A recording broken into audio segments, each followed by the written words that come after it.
চীনের মাথা খারাপ হয়ে গেল। চীনের কাণ্ড দেখে হাসছে সবাই। বন্ধুরা, প্রাউড বেঙ্গলের ইউটিউব চ্যানেলে আপনাদের সকলকে স্বাগত জানাই। ভুলভাল কাজ করা হোক বা হাস্যকর কাজ করা, সবেতেই ওস্তাদ চীন। এতদিন তারা সারা বিশ্বে ঝামেলা সৃষ্টি করছিল, এবার তারা অদ্ভুত কাণ্ড করে বিশ্বকে হাসাচ্ছে। বিশ্বের মাথা হওয়ার চেষ্টা করতে করতে চীনের মাথাটাই কি খারাপ হয়ে গেল? এই প্রশ্ন এখন সবার।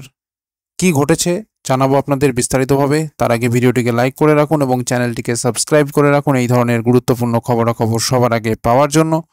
আর বন্ধুরা, সকলেই কমেন্ট বক্সে লিখে জানান চীনের মাথা কত পার্সেন্ট খারাপ হয়ে গেছে বলে আপনি মনে করেন।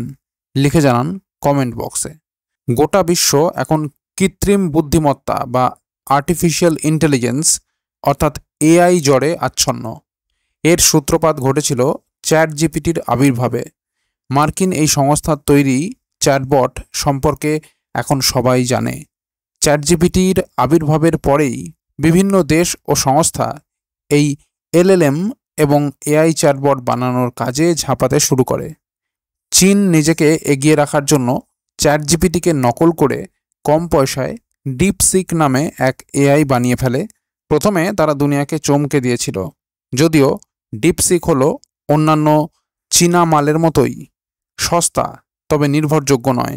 কিন্তু এই সস্তা মাল নিয়েই চীন নিজেই নিজের বড়াই করতে শুরু করলো।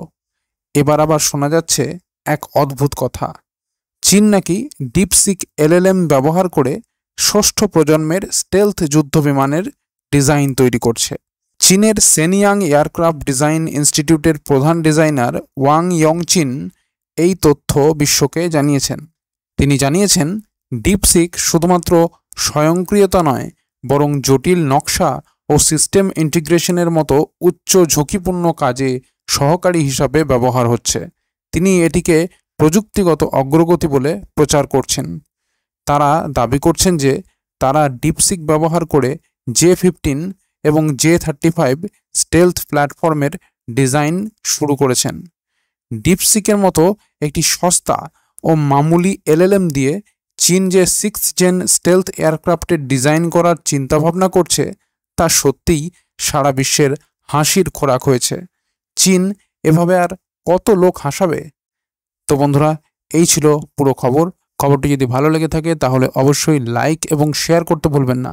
আর চ্যানেলটিকে সাবস্ক্রাইব করে রাখুন এই ধরনের গুরুত্বপূর্ণ খবরাখবর সবার আগে পাওয়ার জন্য।